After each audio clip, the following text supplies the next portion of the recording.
No, it was so bad. Well, it was bad. The first night we were trying to get on. Are we live or We're not? still on. Let's not relive that first night.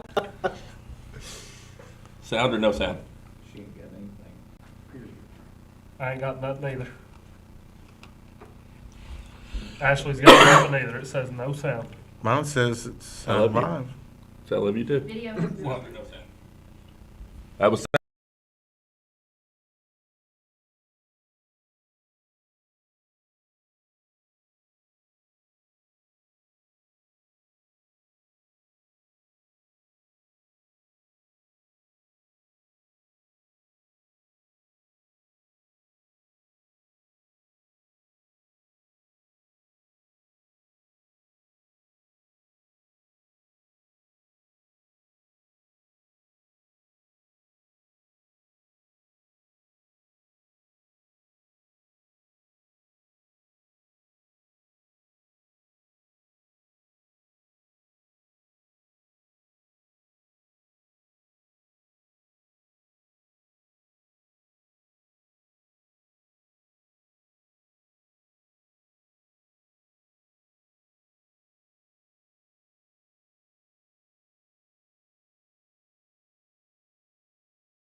Athletic director, welcome to the show.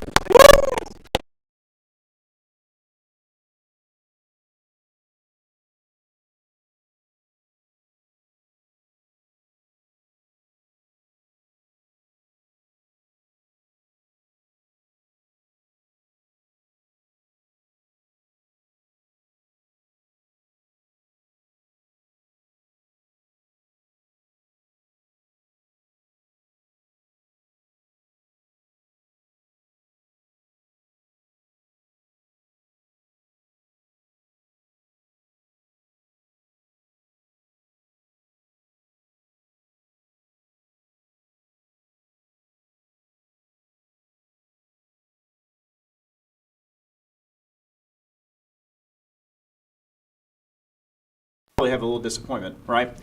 I think, though, that we've got to remember, so we just graduated our COVID senior class, and so you take a program like boys soccer who graduated 11 seniors, and then we're a sophomore heavy across the board because of that. And so we had an opportunity for several of our kids to grow and kind of be thrust into greatness almost and take the chance to play some varsity competition that they may not have been able to do in years prior. And so I've been extremely pleased with the growth of our athletes. If you look at skill development amongst each sport, I think that you'll see growth throughout the season. Surface deep wins and losses, I think, matter as a whole, but I think we also have to look at the fact that we're an education-based athletics department. And so we want to do the things the right way and make sure that our kids are growing in and out of the classroom, and we are doing those things. Good. So, what are some of the bright spots that happened this fall?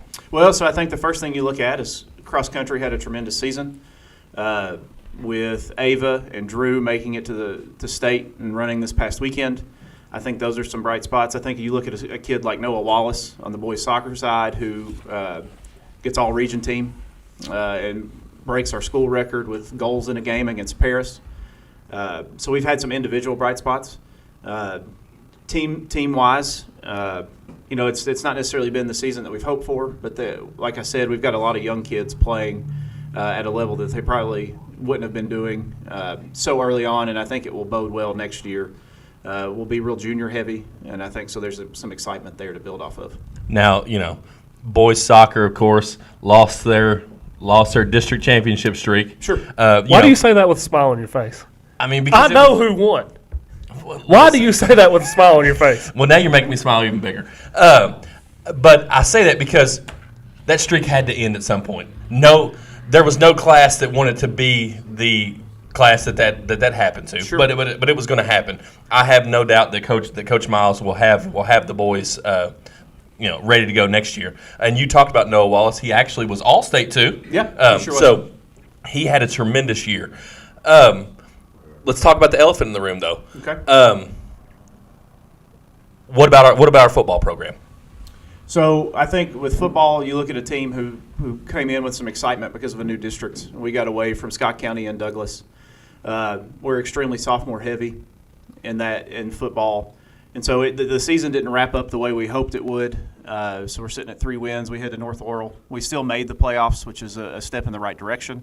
I think that you now have a group of sophomores that have a ton of playing experience that they can build off of for next year. So the schedule will stay the same. We just kind of alternate home and away. We're in the second year of our contracts. And so we have the chance to kind of take the next step and move forward. And, I think the biggest thing that we can do is support Coach Kaba and work with him to bolster his staff a little bit and get some guys there to help coach. And that'll be part of my job and working with him to do that in the next few weeks, months. So is that breaking news? Austin Maples back to the sideline as a staff member? We just broke the news right here. Out of retirement, baby. No, I think my wife would kill me if I took on something else. But no, part of my job as the athletic director is to work with our coaches and Miss Lawson to get quality coaches who are also teachers that we can get in the building. I think the more coaches you can have in your building, the better it helps your culture as a school and culture as an athletics program. I would agree with that. So, when you were talking about the bright spots, on the golf course, we had a pretty phenomenal year, especially on the girls' side. Yeah, which was. So, and they returned. They lost several seniors on the girls' side, Absolutely. but when you bring back a all-region player in Sure. Maddie Easterling, you bring back region coach of the year in Chris Spoonamore. The boys had two fellows that are coming back that both qualified for state in Coach Michael McCormick's first year. So while it looks like you said surface deep, you look at it, it's like, well, we didn't have that great of a year. There were lots of bright spots. I think we have done a really good job trying to celebrate every success that we have. I think our social media through our athletics department, between myself and Dustin, we try to push out as much positive as we possibly can. And I think, compared to other schools around us, we do a really good job of trying to communicate those things. But no, if you look at the program as a whole, I think we're still in a good direction. Right. So what will, just in general, our fall sports programs, before we leave fall behind, what will they have to do going into next season to improve in your mind? I think the next step that we can take as an athletics department is to really look at our strength training. I would love to, a bucket list item is to have a quality strength and conditioning coach that works with all of our athletes. I think that's really imperative to do some of that off-season work. I know Coach McCormick came up last week to look at the weight room, and so he's already making plans for some off-season type stuff. Just the overall development of our athletes, and that's not just necessarily the skill set that they need for that sport, but just as athletes in general. I think you're looking probably at the next step for us as an athletic department is to move in that direction. What about attendance? How has attendance been at our home games this fall? Attendance has been really well, and so volleyball brings in a crowd no matter what. Which is and that's because Coach Craycraft has built that culture there. It started a couple years ago when they made the run to the Final Four, and the students really got behind that. Of course, it was a very influential group of seniors there that that everybody knew and liked and got along with. So that really helped. Sure. But I'm glad to see that has continued past that season. Absolutely, and so our crowds have been really, really good. Football's deceptive because very few sit in the bleachers. Right. Everybody spreads out, and so football's really deceptive. But when we look at ticket sales and the events that we do to try to bring some people in, there's no better event than when the cheerleaders come in from their clinic. That draws a great crowd. Senior night brought in a really good crowd, but our numbers have been really strong this fall. There's not a better night to be on campus when volleyball and soccer are playing at the same time and people float back and forth. It makes for a fun atmosphere that they can kind of meander between each sport, and it's really cool. So, totally non-Montgomery County sports question. Sure. Why isn't there a class system in soccer? That's a great question. I don't know the answer to that. Well, and the reason I ask is because, to my knowledge, in boys soccer, there's only been 2 years that a school outside Lexington or Louisville have won the state title. Bowling Green and Davies County a few years ago. But especially on the boys' side, those private schools really have it locked down. 100%. St. X is always there. Dunbar's not a private school. They're always there. you got Lafayette, you got Henry Clay, you got Trinity. Those programs in boys soccer are always dominant. Mm-hmm. But you think the teams that Montgomery County has had in the past, they've had state championship quality teams, Sure. and never been able to get over that hump because, frankly, 9 out of 10 times you're not going to beat a team like St. X. Right. So you look at other states; they've gone class systems in sports like soccer. We do that in football. I mean, for example, Paris has a pretty good team this year. I think they went 9-1. Yep. How well you think they'd do against St. X in football? Well, no, they would lose, and so Right. I think that people start getting real nervous when you start talking about classifications. Yeah. Especially on the basketball side, I think people get real nervous and real tore up about talking classifications. I don't have an answer for you now. It's not really been talked about in Right. the 3 years I've been doing this. I've got one question better for you, maybe, is Okay. why we're the 39th district in soccer instead of or the 40th and everything else. Like, I know there's not enough teams to Yeah. have an extra district, but we could have just stayed the 40th. Right. No, I mean, makes perfect sense. Sure. So, but I think that you would, and again, this isn't, you can't answer this question. Yeah. This goes up to Julian Tackett and his Right. posse. Wes just got you again. He had the sound on full blast. Did he? What? Now everybody knows you're here. Nobody can see me anyway, so don't worry. So didn't St. X have like 4 or 5 guys on the All-State team? And they usually always do. I mean, that's nuts. But, Sure. Well, just it kind of goes to show you the success our boys soccer team has had. I think anytime you put the word county at the end of your school like we have, I think sometimes people look kind of down on you, like you're going to have ebbs and flows. And I don't think we've had a more consistent program on the boys side than our boys soccer team. And you look at the success that they've had and the things that they've been able to achieve early on when soccer was in its infancy here in Kentucky. I think it's pretty cool to look at. well, I mean, and you look at, we've had a soccer program for 30 years, 35 years. This is the Yeah. this is the 30th year. Okay. And we're only on our third coach. Like, Yeah, I think for sure. just that alone, and we have the success. I mean, we have state runner-ups. We have 14 straight district titles. 4 or 5 straight region titles. This is our 40th year. 40th year. Okay. Even more impressive. Right. 40 years, 3 83 coaches. is when they started. Okay. So, I mean, I think I say all that to say that they didn't have the season. Boys soccer, girls soccer, volleyball. They did, but they've had tremendous success recently. Absolutely. And Sure. and you just hit on county at the ebb and flow. It would be unreasonable to expect a county school, even one that's the only show in town, to put up those kinds of wins year after year after year without having a down year at some point. Sure, and So- I think that's why you've got to look at some other, measurements when you're talking about success criteria. You got to look at growth of your program. Are you going out there and competing every week, competing every match? You're going to be outmatched some nights, but if you're there and you're competitive and you have instilled this idea that we can go out and win any night that we choose, I think that's where you find success. Well, and I really like and Adam is part of this, what Coach Mays has helped get started on the basketball side. Oh, for sure, yeah. Is it possible that we could incorporate our high school teams and our high school coaches with these other programs and do similar things in other sports? And Oh, I think so. I think it's a goal that we task all of our coaches with, is to become more active. I student taught at Corbin Independent, and they have a very strong athletics department. And looking at some of the things that they do and working with their youth and being active and involved, I think that it's fantastic, and I would like to see that happen here. We task all of our coaches to be as active as they can be with our youth programs and those sorts of things. And Patrick at Parks and Rec's always been willing to allow coaches to come in and kind of do those things. Whether it's hosting youth clinics, and so you bring in all those youth coaches and do some of that stuff. I'm real excited about the basketball setup and the way that it's incorporating the elementary schools. I think it's really cool.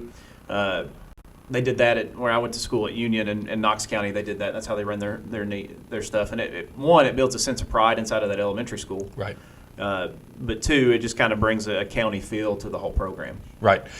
You were going to say something, Adam? So just to kind of piggyback, as an athletic director, like when you're interviewing these coaches, when you're bringing them in, like is that something you will bring up? Like, hey, every good program from youth league up, that's how we want it to be. Yeah, so I'll ask them what their experience is as far as working with youth and how they incorporate it into their programs and what their philosophy is on youth athletics and how they would intertwine themselves with the Parks Department.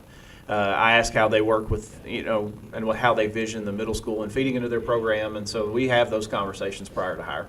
Well, and I haven't had a chance to talk to Coach Craycraft. My daughter's in 6th grade. She tried out first time for a sport this year, and it was for volleyball. There were 30 6th graders that tried out. I want to say maybe 12 or 13 made the team.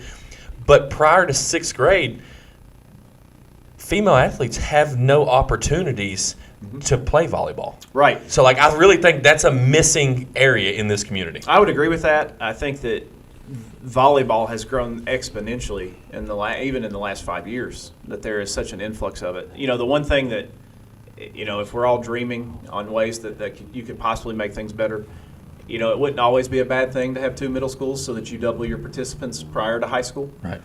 You just think about the fact that you have a 6th, 7th, and 8th grade team, and then all of a sudden you go from 3 teams to 6 teams because you have 2 middle schools, and you have a chance to have more kids participate. Right. Do we have enough kids to support 2 middle schools? I don't know. We have 1,100 kids in our middle school. It's a Seems like a large lot. middle school. think And it's I the look fourth at it strictly based on athletics. Like, this is not any sort of academic mindset. This is me just kind of dreaming, like, how awesome would it be in order to have 2 middle school programs and double those participation numbers. Well, but you look at a county like Clark that had 2 middle schools for a while, Sure. and now they only have one. There's only 1 middle school, Right. So I do agree that there is something to be said about that, but also, you take the mindset of high school as it's the only show in town. So, but I do think that we are missing some youth opportunities Yes, sir. that hopefully we can improve upon, because I think that's the only way we're going to continue to move our athletics forward. I agree with Well, that. Adam, you coach in the middle school ladies basketball. I do. coaches middle school? I do. How many girls did you all have to kind of turn away this year? So this is the first year. This is the first year Such that a- we've actually had to make cuts, however you want to say it, and that's part of the program that's being built at the high school. Right. Those girls, your Hayden Barrier, your Allie Dillon, your Reganoni that we had in here, Right. they started kind of this trend, and then your Bailey Warner, Elaine Purvis, Laura Lee Orison, that group kind of kept it going, and now we're just keep building. I don't know Right. where it's going to end. And the reason I say that is because continued growth, if it gets to the point that you're turning away 10, 15 girls every year, Right. then you're like, man, we got to do something here. Like, What's it, the next it was option? legit a numbers game this year because we didn't have enough jerseys. Yeah. And you know how BSN works. Like, if you don't have enough jerseys at the start, you're not getting them till the end of the season. Well, he's probably like, yeah, I know how BSN works. We still are waiting on volleyball stuff. But so we've kind of put a bow on volleyball season. Yeah. We're moving into our winter sports. They Yeah, started off absolutely. October 15th. Sure. There's quite a bit of excitement about the hardwood. Absolutely. You hear people talk. I don't know if you know this. Our boys have a new basketball coach. They do. I don't know. I don't know if you've heard. If you heard that or not. No, but It's kind of like the Deion Sanders hype right here in Mount Sterling. But so, and I was going to say, Coach Mays has brought some of that with him. Absolutely. Just the but with that is expectations, and I think he totally understands that. Don't sleep on Dustin High and the girls program. They got. Right. You're talking about being in the region championship. 3 Those straight girls years. sounded very driven last week when they were on the show. So, how excited are you for basketball season? I'm very excited. One, it's just a nice change of pace after coming through the fall. It's a good shakeup. And so we'll have a chance to preview our basketball programs next week on Thursday for Blue White Night. But I'm excited. There is no better atmosphere at times than a high school basketball game. When you bring in, a Paris Suburban or a Clark for those district games and stuff, it's a great atmosphere. And I'd like nothing better than the pack up. We seat 4,200 people. I want 4,200 people in there. Right. I think it's a great opportunity. And along those lines, we also have a new band director who's gotten our band kind of back and sounding really good. He's So killing it. It's going to be a great atmosphere now on Fridays and any night of the week when we're having a basketball game. I think it's going to be one of the better shows in town. So I would encourage anybody to come out and and watch our basketball teams and support them. Are we still racking up the season tickets? I know Sure. Coach Mays had a goal, and Dustin said that we're having some big numbers on that Yeah, list. I think it's fantastic. And so our goal is to try to sell out both sides of those red chairbacks and kind of force our visiting fans to sit up top. And so we want to put our fans first. And so it's really funny with the chairbacks. You know, we flipped home and away sides last year, and I had an older lady come into the school one day unannounced, and she wanted to go down and look and pick out her seat. And so, like, there's always an excitement to basketball, and it's a basketball state.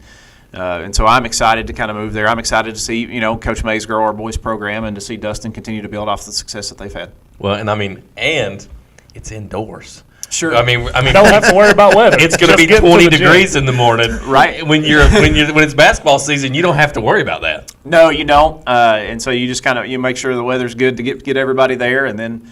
The good thing about outdoor sports is nobody can hear the fans complain. Right. When you get inside, it's a little bit different. Right. But we have really good fans, and very few problems. So as the athletic director, and there is, all this hype coming in on, like I said, you got a girls program who's been to 3 straight region championships. They're senior heavy. Mm-hmm. You got 2 Division I athletes that are going to be seniors this year on the team. Yeah, absolutely. And then you bring in a coach like Jason Mays, Mm-hmm. and the hype that is now on the boys' side. What is your expectation level for the basketball teams? So I want to see us be competitive in the games that people don't think we're competitive in. Everything starts with growth. It doesn't much matter how we start the year. What I care about is once we get to the end of the year, have we grown and become the best version of ourselves that we possibly can be? Coach Mays, I think, likes to joke and say that we're going to be the best 500 ball team in the state. I also think that he sandbags a little bit, but that's okay. Like, that's just who he is, and so I'll give him a hard time about that. But again, it goes back to, on my end, evaluating a program as a whole is a whole lot more than wins and losses. Yeah. And so what does our player development look like? Are we growing, not just the top 5, but, if we take the kid who's at the end of the bench and how have they grown and progressed from the start of the season to the end of the season? And if you can see that growth, then your program's headed in the right direction. Right. I mean, you take a kid like Brecken Decker, Sure. who he got cut from 6th grade. 6th grade, and I mean, kids worked his tail off. Oh, 100%. And I told Coach Mays when he was on a couple weeks ago that if you, as a coach, if you had every player as dedicated and worked as hard as Brecken Decker, coaching would be the easiest gig ever. Oh, absolutely. And then Brecken's a whole lot smarter than what you think he is, too, sometimes. Like a he 4.3? Oh, yes. And a 30 on his ACT? And a 30 on the ACT, but his work ethic is fantastic. Yeah. And I think you can say that about a lot of the kids that we do have. And one of the things that I think we can hang our hat on is, one, we've got really good kids who have a great work ethic across the board. So, the 10th region rankings on the boys' side came out this week for individual players. Uh-huh. Brecken made top 10. Yes, he did. Luke Fons also made top 10. Did he? Brecken was 9. Luke was 10. Okay. I didn't see Luke on the list that I saw. Brecken was actually 7, so make sure you. I mean, Oh, Well, you know, I think Tyler saw might back be to back. I was Tyler gonna say- might be throwing some shade out there. The list that you saw Was from 10th Region. 10thregion.com, which we'll actually have him on in 2 weeks. The list that you saw was Cat's Paws. was Cat's Paws. Okay. Yep. I was going to say, I saw a list. The list I saw from 10th Region, Brecken was the only player that made it. Uh-huh. And which was going to lead me to my next point is I think people are sleeping on some of the players that Montgomery County has. But a lot of that is, Luke was just kind of flew under the radar. We have a couple new players that Ty Simpson. Ty Simpson that is going to, I think, catch a lot of people off guard. You do, and then I think you can't forget about Dawson Gentry. Yep.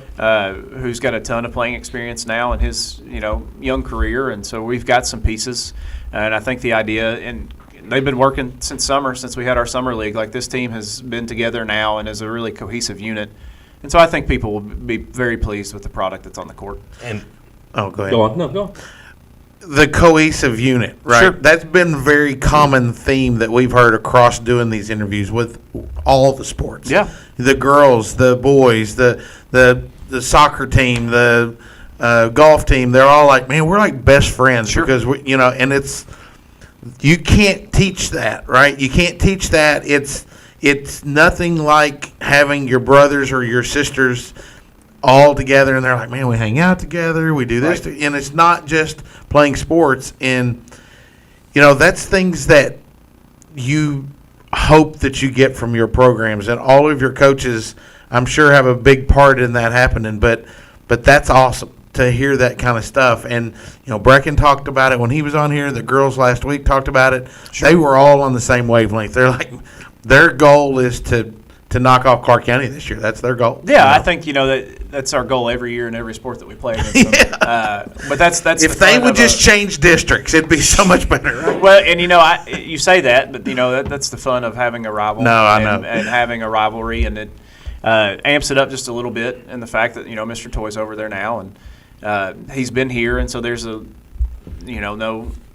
there's a good relationship there, and it's a competitive relationship. The thing that's different about the Clark rivalry now is when I was a student, and we've talked about this before, it's just you didn't know the kids at Clark, and so like when you cheered, they were the anti-student section, and so they weren't your friend. And so now when the game's over, everybody knows everybody because of TikTok and Snapchat, so they all go shake hands and stuff, just like the team would after the game. Yeah. And so it's a real interesting vibe, and it's pretty neat. During the game, it's very contentious, and then right after, everybody's friends, and so it's pretty cool to see. So, what about any major milestones? Do we have any players that are closing on the 1,000-point club, or 2,000-point club, or 10,000 point? Like, Sure. do we have any of those to look forward to this year? Yeah, I think that so we're growing on the girls' side, especially. So we put up the 1,000-point boards last year to add to some celebrations in the arena.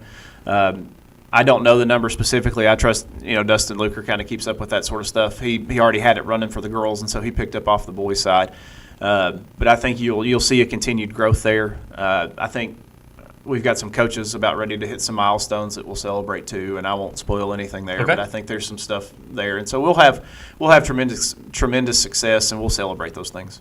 So, we also have wrestling that goes on in the winter. So right now we've got boys and girls bowling. We've got archery. Yep. Archery's up and running. Archery's got 42 kids in the barn right now shooting, and then during their practice time. Wrestling, like you said, and so we've officially added girls wrestling to our count, so they're not just splitting time with the boys at boys meets. They have their own championship now, and it's sanctioned. And so we're up and running full swing, like every facility that we've got. Cheer Region's coming up on November 11th, so they're in full swing. So every space that we have that's indoors is being utilized right at the moment. Right. So, how are our other teams looking? Our archery, bowling, and wrestling. Yeah, so we have a new girls bowling coach. And Ashley Kofer, and so she just took over, and her and Leonard Littleton are kind of tandeming both of those teams. Leonard is kind of the instructional piece to that, and Ashley's the organizational piece to those things. And so I think you're going to see, the boys bowling team were state runner-ups last year. They were. And so I think that success will continue. Not that Leonard has to follow up in a sophomore year to get things rolling, but he's done a really good job. Archery's numbers are great. We've got some good young archers who have been in the program for quite a while. The 4-H program has consistently put out fantastic. Right. And so our archers. archery program is extremely competitive. What we're trying to emulate is Harrison County's archery tradition that they have, and trying to build off some things that we've learned from them to try to improve our archers from a younger age and moving them on through. The great thing about archery is there's so many NASP events that we can do as a team. And then we've got great coaches. Scott Allen took over the archery program this year from Thomas Hall. He was an assistant. And you still have Chad, who's there. And Chad, coaches an Olympic team. And Chad's got great knowledge. And so we've got two great teachers there that are able to help us out. Wrestling should be real strong. So you've got Dax Hayes, who's our boys wrestling head coach. Matt Stevens is going to be the girls wrestling head coach, and he's the associate head coach for the boys side. And so they've got a really strong group. They're going to have 4 home meets for wrestling this year, which is more than we've ever had, and so I'm excited to put that product. They'll be in the barn. I'm excited for people to come out and watch them. So we wanted to grow that program, and the numbers have vastly improved, and so I'm excited about that. Well, and he's no longer a part of the school district anymore, but Philip Detweiler Right. just made the Wrestling Hall of Fame? Yeah, he made the Coaches Association Wrestling Hall of Fame, and so that was a great honor for him. It would have been nice if he would have told me about it until I happened to see Diana's post, but that's okay.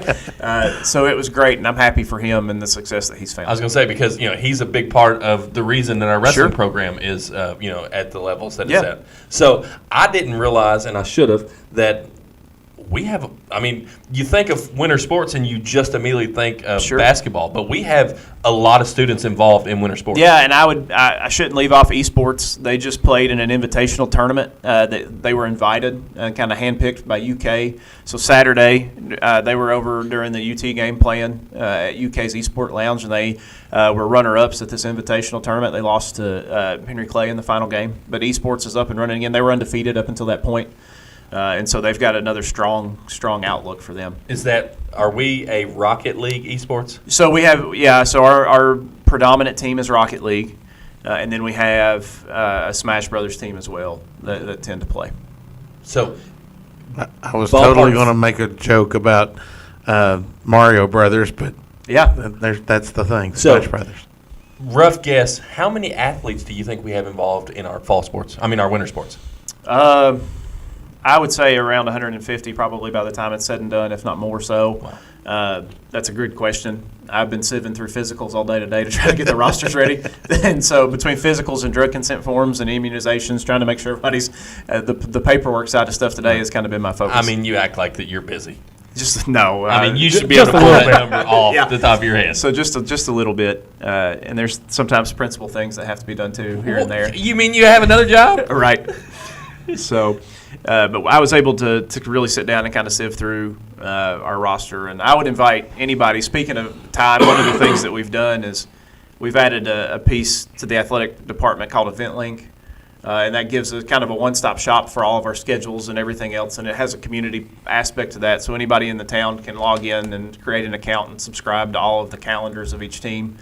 It makes my job easy. If we have to cancel an event, it's a one-button click, and it pushes it out to Twitter and Facebook, and every fan that's a subscriber is able to do those things. And so we're And trying to and get- what's it called It is again? called Event Link.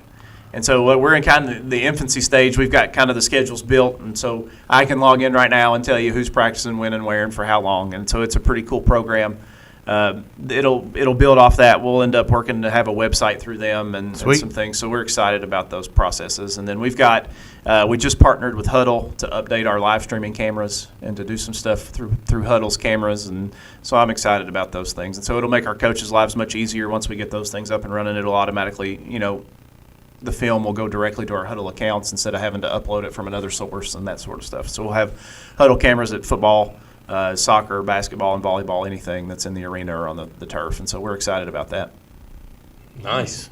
So, question that's not Montgomery County sports that's related. Okay. Can Kentucky win another game and get bowl eligible? I think so. I think that their offense, was much improved against Tennessee. They were still a step behind, but I think that they can get at least bowl eligible. They do have Mississippi State. That's the first one that popped in my I head. mean, was the Mississippi State game. Mississippi State would have to But be didn't the Mississippi easy State storm back and beat Auburn down like 20-something points the other day? But it is in Starkville, and that's one of the worst. That's probably the armpit of the Southeastern Conference. I don't think it will Starkville, be Mississippi. easy, but I think they have a chance to be bowl eligible. I mean, we have Mississippi State, South Carolina, Alabama, Louisville left, right? Yeah, I think so. And three of the four are on the road. Yes. Alabama's the last game. It's going to be At home. tough. I'm not as confident as you are. Sure. South Carolina, they've kind of gave up though. Well, they don't have Michigan giving them their signs anymore. Right. So, real quick, Yeah. for casual fans, Sure. people that just pick up the Advocate, see like football team, their record Right. is what it is. Volleyball team, their record is what it is. Basketball, whatever the sport is. Yeah. How would you tell them it's more than wins and losses? You've said that plenty. You've said Yeah. it's growth. So how are you judging these coaches, these teams based on more than just wins losses? So I think I have an evaluation tool that I'll sit down with every coach at the end of their season and go through. And so it's got a laundry list of things, from communication aspects with players, parents, administration, to practices and organization. And so there is a large criteria. It's no different than a teacher evaluation. And so we'll sit down and I'll go through those with each head coach at the end of their season. And so once, fall wraps up, I'll do that with each fall coach. And then I try to be around as much as I can, whether that's practices and games, and I try to be as attentive as possible and just through observation and looking at stuff. but for me specifically, as far as from a baseline, it's where did we start the year? How did our players develop? What are the interactions like with that coach to stakeholders, whether that's players, parents, community people, or anything like that? And how did we end the year? There's a big difference to me in being bad and being competitive and just being bad. And so were your kids vested and bought in to your program? Were you vested and bought into the kids? Were you staying positive when things were bad? Were you being the critical when things were really good? Because there's always ways to improve. And so we'll look at all of those things. Everything is about teaching. And at the end of the day, we're an education-based athletics department, and we're going to continue to be that way. And so we want to kind of have a holistic approach. So are your kids doing what they need to do in the classroom? Are you giving back to the community like I've asked you to do with one service project throughout the school year? And so we look at kind of the overall picture of everything. Wins is a piece of that, losses are a piece of that, but there's so much more to that puzzle. We've got a comment by a Miss Lindsay Maples. Do you know You her? might know Yeah, her. I Do you know who she is? Yeah, She said, "Tell him not to forget swim and dive." that is right. So Swim and Dive is up and running now. That's right. Thanks, Lindsay. My son is a swimmer. Wives, what would we do without That's them? right. So Swim and Dive. their Swim and dive numbers- is a winter sport. So Swim and Dive is. That's a winter where you sport. got through That's yeah, it is. And I met with Laney today. Sorry, Laney. We met for about 30 minutes. Let me tell you, she's the longest tenured coach in There's Montgomery County. no right doubt. now. How many years is that, Wes? Now, this year would be 20. 20. 15 in a row she's beat Clark. Yeah. So we've got Swim and Dive, and their numbers have grown. It's something crazy. And so we've got pool space at Transy for dive twice a week. We're at College Park twice a week for our swim team, and the level of success that we've had in the fact that we don't have our own facility is fantastic. And so you want to talk about a great youth program. You look at the swim stuff that she does in the summer, which bleeds into Sailfish over in Winchester, and that partnership, and it just carries on to the high school ranks. And we just had a young lady who has signed, and she's going to have with a Division II school out of West Virginia to swim, and so I think that's going to be great. Awesome. That was Miss McCann, right? Yes. I thought Yep. so. There's lots of excitement, and to kind of piggyback off what Adam said, so easy for us outsiders to Sure. look at the Advocate or to pull up KHSA or listen to Dan and Ivan on the radio or go to games and be like, why do they keep insert coach's name here? Because all we see is the product. We don't see what they do every day in the school. We don't see how they take care of business in the classroom. We're not at practices. So I'm glad that you talked about that piece, because there is more than wins and losses that goes into it. Yeah, I think so, and I think sometimes we lose sight of the fact that, again, we're high school and we're dealing with 14, 15, 16, 17-year-olds. Right. In an ever-changing world, getting kids to buy in and be vested in something that's longer than a 15-second TikTok and things like that is a lot harder than what people think. It is. And so I have great respect for all of our coaches. I'm proud of all of our coaches. I don't think you'll meet a more passionate group of people about their sports. And maybe the biggest thing that I can brag on them about is the way that they all work together. There are athletic departments out there where basketball is basketball and football is football, and they hate each other because they're I think all of our coaches work really, really well together. What I was going to say, there's been times that maybe not the hate will, but that our coaches haven't gotten along here. Yeah, and I think so. And I think the first thing that I go over in our coaches meeting in the summer is this mindset of we, us, and ours. We're one athletics department, and we're going to work together, and we're going to encourage kids to do multiple things, and that means our coaches have to work together. And I put that responsibility on the coaches to work out the schedule to make sure a kid can participate in both things if they want to, or three things if they want to. But you look at a situation like this fall, our track is still not done. That Right. was supposed to be done in July, and so we had soccer and football sharing the field, and Coach Miles and Coach Caba and Coach Lansdale, and all of them worked really well together in making sure that everybody had space and needed to do what they needed to get done. You look at our basketball programs. So cheer is going to be in the barn all day next Thursday. This Thursday. And so with that said, so our girls are going to go early in the arena, and our boys push their practice back to 6:30 to 8:30. And so everybody's willing to move and to work together, probably more so than I think we've done in years past. And so, one, we've got the facility space for it, and so I'm very grateful for that. But two, we've got coaches willing to work together kind of for the betterment of the whole department.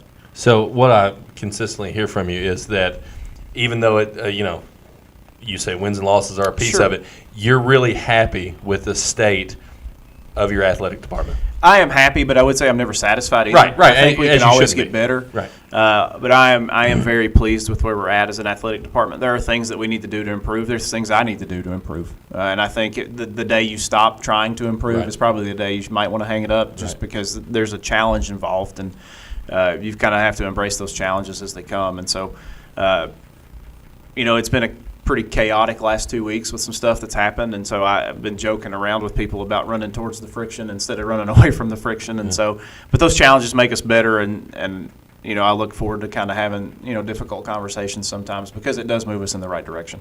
So, can we get a friendly wager this year between yourself and Mr. Luke Toy? Oh, I'm sure we could work something Maybe out. getting close to GRC game, maybe we can get Mr. Luke Toy and you back on the show. Yeah, that'd be good. I'd be all we for could, that. And we could talk a little Clark Montgomery rivalry. Yeah, and we maybe could do we that. can make the bet live on air. I think you'd probably have to make sure that Mr. Toy understood what a basketball looked like. Well, he probably tends does. to struggle with the sports balls, as I mean- he would call them. Shapes are hard. Shapes are hard. Oh, shoot. Well, anybody got anything else before we move on to the I don't think I have any questions. awesome one? I told you I was coming with the hard Yeah, questions. that was perfect. Thank I you. mean, you basically ask who are you firing next. I did not, I mean, so, because I'm afraid it would be us. It's going to fire us. Hey, when he was talking about the people that have the stake in it a while ago, I was like, we're getting really close to having a stake in this local Montgomery County stuff. So, You heard it here first. There Breaking you go. news. Well, and again, I We're appreciate close you guys to for eating steak. That's- yeah, right. I appreciate you guys for giving our athletes a platform. I think probably people enjoy it much more when they're on here than myself or a coach, and I do appreciate that. Yeah, well, it's a blast having them on here because it's all natural. Like last week, we got, ooh, wow, this is pretty cool. I like this, and We got, oh God, are we going to be live? We did. Well, Oh my that was gosh! at I just first. came from practice. The girls were Right. coming straight out of Pulling the, practice. like phones for sure. fixing Yeah. that. Like, They'll play in front of 4,000 people, but Right. put them on a podcast and on Facebook. Right? my friends might see this. So, all right. So, moving on to our KimSoft Player of the Week.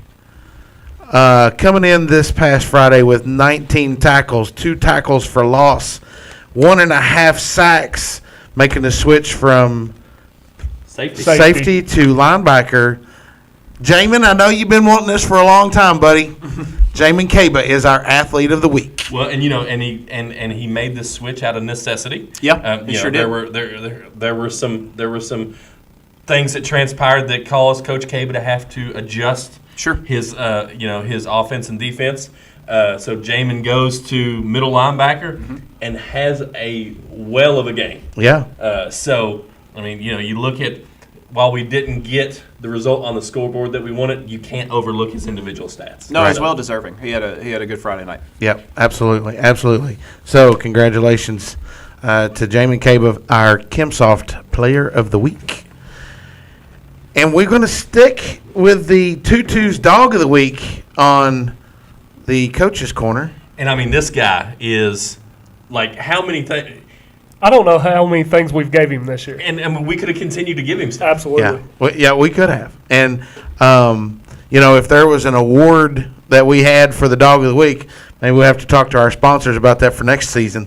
But our Tutu's Sweet Treats Dog of the Week is Noah Wallace. Awesome. Well, there you go. So I mean, for being named to the All-State team. All-State. I mean, First team. First All-Star. First team All-State. You know, he had a phenomenal year. I would anticipate if he wants to, he's going to have the opportunity to go play soccer at the next level. Yeah. And congratulations, Noah. I mean, Noah and Jamin both. We say every week that we're so proud of our athletes. I mean, to go out and do what they've done. To work through the adversity and just to keep trying to get better each and every week. I'm proud of all our fall athletes. Yep, absolutely, absolutely. And one more thing before we wrap up. Next Thursday, you announced it right a while ago, November 9th at 6 p.m. We have the Blue-White game. Doors open at 5:30. It is free admission. However, in partnering with our Key Club, we would like any food donations, canned food Yep. donations to be brought to the game. Again, free admission, but bring $300 worth of canned goods, and we'll let you in for Well, sure. I mean, And that goes to support our local. Right, I was gonna say not 300, but I mean, Just kidding. we're getting to the time of year where your canned vegetables are getting pretty cheap at the K. Roger and the WalMarts. So go get you a flat of green beans and bring it in and watch. We've talked about the hype train that's coming with our basketball teams. Let's go. Go out and support Coach High, Coach Mays, and our athletes, and support a good cause as well by donating food to our local food pantry. Typically, Blue White Night is a fun night, right? It is Like, fun, there's and a so like we're three-point going to work shootout. on. We're not only we're going to utilize that time to also honor some fall athletes who have some good successes, like you talked about with Noah and Jamin and our girls golf team. And so we're going to try to do that. I think we're going to try to showcase the cheer team too for their region routine, and we're going to make it a fun night for everybody just to come out and enjoy. But you would be very proud of us as a high school with our high school students and the amount of canned goods that they donate. There's awesome. a pizza party on the line like any good high school would have, but the number of canned items that get brought in is something very awesome to see. Well, and working from the education standpoint, teachers get really competitive about this too. Oh, for because sure. listen, I don't if we're all teachers, I don't want your class to Right. bring more canned goods than my class. Yeah. Because that says something about me. Yeah. So no sirree. Sure, and it is a great opportunity for our kids to learn a little bit about giving back to the community. And so Mr. Buckman kind of heads that up and does a really good job with it. And you go into different classrooms right now, you're going to see like 1 can equals this many bonus points, 5 cans is this many. So like teachers are bribing kids to bring in canned goods with bonus points. And I really am working to available earn. for bribery, so if anybody wants. And then we've got a half day professional leave kind of on the line for the teachers whose That's class awesome. does that. And so like we all kind of get into the spirit of it, and it's a great event. And I tell you, for teachers, it's amazing what you could throw. Gene days. Yep. Listen, Yeah. you'll get 4 Gene days if you win. Absolutely. You talk about bringing in. They will cure world hunger for a Gene day. Well, I've not been to a blue-white game, so I look forward to coming I and invite all you seeing guys that. to come so. and check out our 2 basketball teams and just have some fun with it that night. Yeah, awesome. Well, Austin, thanks again for coming back and Yeah, spending thank you, time guys. with us, and maybe we'll get you back, like you said, with Mr. Toy. And that'd be good. I'm going to work on that. I'm Sure. actually going to text him later. yeah, so we'll get that set up. So, well, guys, there you have it for this week's edition of Community Trust Coaches Corner, presented by the From Corner to Corner podcast. If you haven't already, go out and give us a like on Facebook and follow us on YouTube. Also, remember to help us promote our Coaches Corner, our Athlete of the Week, our Tutu's Dog of the Week, our community, our teams, our coaches, and our students. They deserve it. Catch you guys next week. Stay safe, friends.